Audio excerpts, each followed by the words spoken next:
Effective leaders are effective negotiators. Would that be an important skill for you to learn as a leader? You bet. Let's talk about that right now.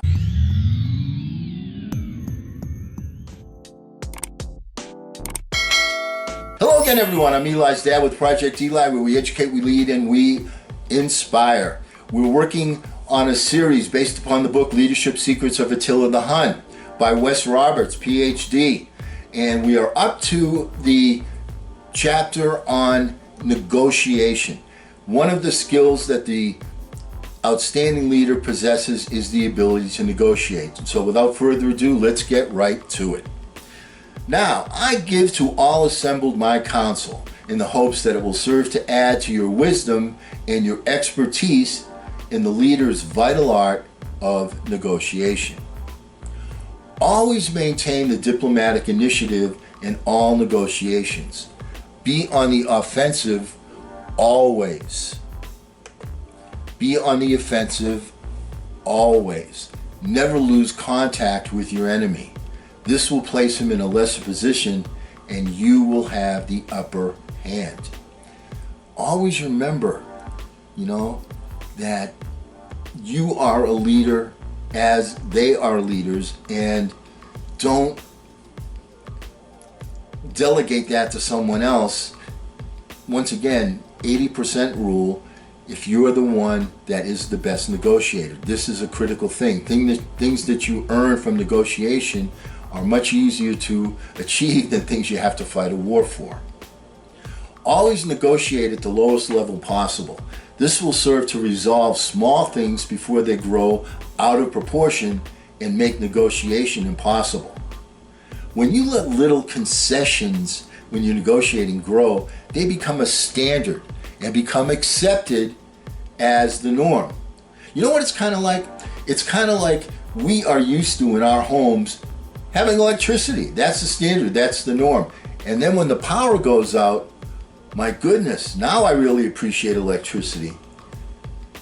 But it's the little things, okay? When something becomes the norm, it becomes expected, all right? Negotiation means you got to have a little leeway. And to get to the big issues, sometimes you have to negotiate the small issues first. Don't overlook them and just focus on the big issues. You've got to look at the small issues as well. Never trust negotiation or luck. Every single session, be armed with knowledge of the enemy's strengths and weaknesses. Knowing their secrets makes you strong and allows you to better deceive them as to your ultimate goals. When you're negotiating, what you don't know about the enemy can kill you. If you know that there's a weak spot, you want to be in a position to take advantage of that. I'll give you an example. All right, let's suppose you're playing in a basketball game, and you have somebody that's, 6'6", 6'7", and the other team only has somebody that's 6'2" or 6'3". Well, keep getting the ball to the guy that's 6'5", 6'6", 6'7". He's got an advantage. If you don't recognize these advantages, or if on the other team you find out that they have a player that's not a good shooter, and I can tell you that other teams used to do that with me all the time, then what you do is you back off that person a little bit, make them drive, and then you can focus on the people that are the good shooters. So you have to understand the strengths and weaknesses of your opponents if you're going to be an effective negotiator. Keep negotiations secret. They must be conducted in private. Only the policy should become public knowledge. How they were negotiated should remain confidential, saving loss of face. When you're negotiating, you have to have a certain respect for the person that's on the other side of the table. Every negotiator returns to the group that appointed them. When you reveal the how you got someone to agree on a key point, that weakens your opponent's position in their tribe. Why would you want to alert your opponent to a losing tactic? You don't want to do that.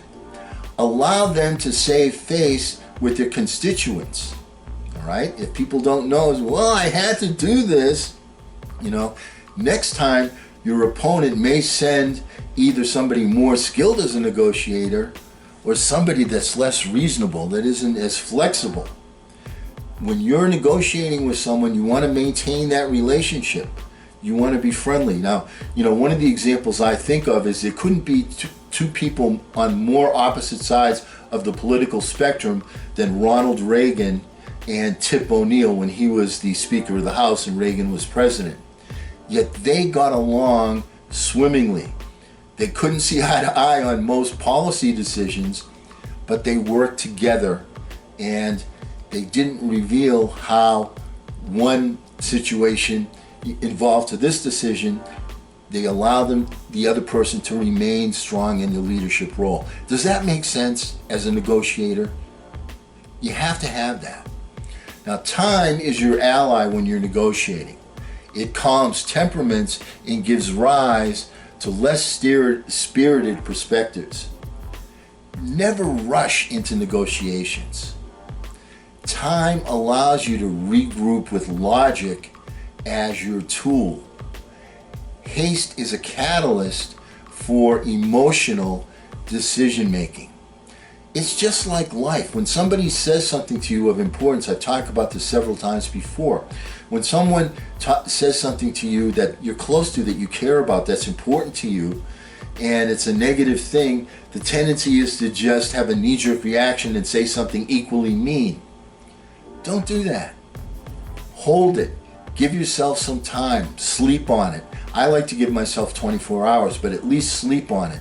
And then you put yourself in their position and then think of logical reasons why their position is wrong and not emotional ones. When you say things that are emotional, people take those to heart. When you say things that are logical, people will reason more. Isn't that what makes a good negotiator? Never arbitrate. Arbitration alone allows a third party to determine your destiny. It is a resort of the weak. A third party will never feel as strongly about your main position as you do. So don't delegate that responsibility. Once again, that fits into the 80-20 rule, doesn't it? Don't delegate negotiation to a third party. They're never going to want what you want as badly as you want it. Never make negotiation difficult on immediate, lesser points at the cost of greater outcome. Acquiescence on lesser issues softens the spirit of your adversary. All right, we talked about, the little points, but sometimes if I do this, will you do that? If I could, would you? It's a sales scenario.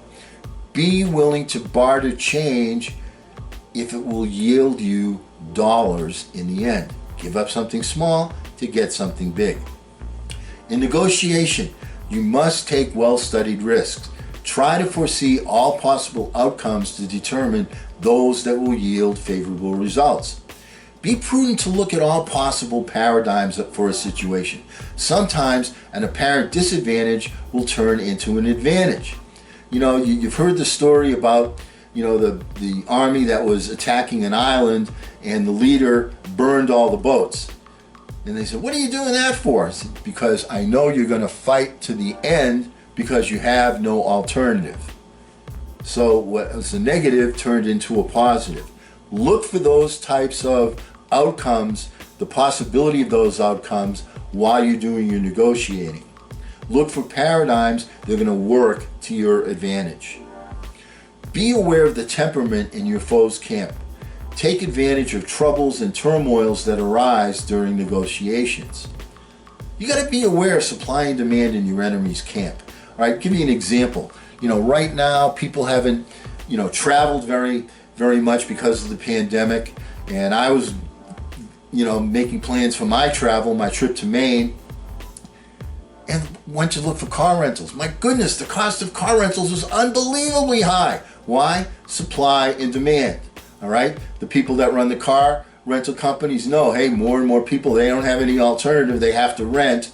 We're going to charge them more money. So be aware of what's going on, the temperament in your opponent's camp. They know that it's more important to me, rather than to pay a little bit more for a car rental, I have to make that trip. You follow what I'm saying? Kind of a simple concept. Never overestimate your adroitness, which is another way of saying your cleverness. You may simply be negotiating with a weak opponent. Though fortuitous, this will not always be the situation.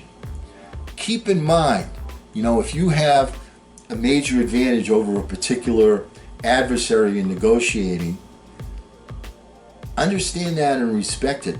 It's kind of like being a gunfighter. You might be the fastest draw against this particular opponent, but always remember, there's a faster gun out there someplace. All right, and you don't want to face that faster gun. If you can if you can choose your opponent that is going to give you an advantage, why don't ruin that? Does that make sense? Never intimidate. Positions of strength, you need to check positions of strength frequently.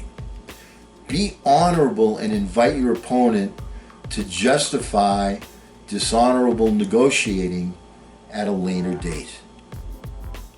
Be honorable and invite your opponent to justify dishonorable negotiating at a later date. You always have to be honorable. Honor all commitments you make during negotiations, lest your enemy fail to trust your word in the future.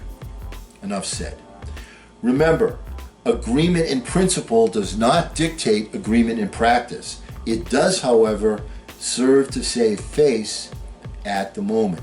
When you agree in principle, you've created a starting line. Work from that starting line. Remember, it's not written in stone, because if negotiations get out of hand, it's not written and what do they call it? Anyway, it's not written and it's not definite. It's not a law. It creates a new starting line. Work from there, but always recognize that scenario, that position can change. Be bold in facing the inevitable. Acquiescence when resistance would be pointless, or when your victory can be gained only at too high a cost.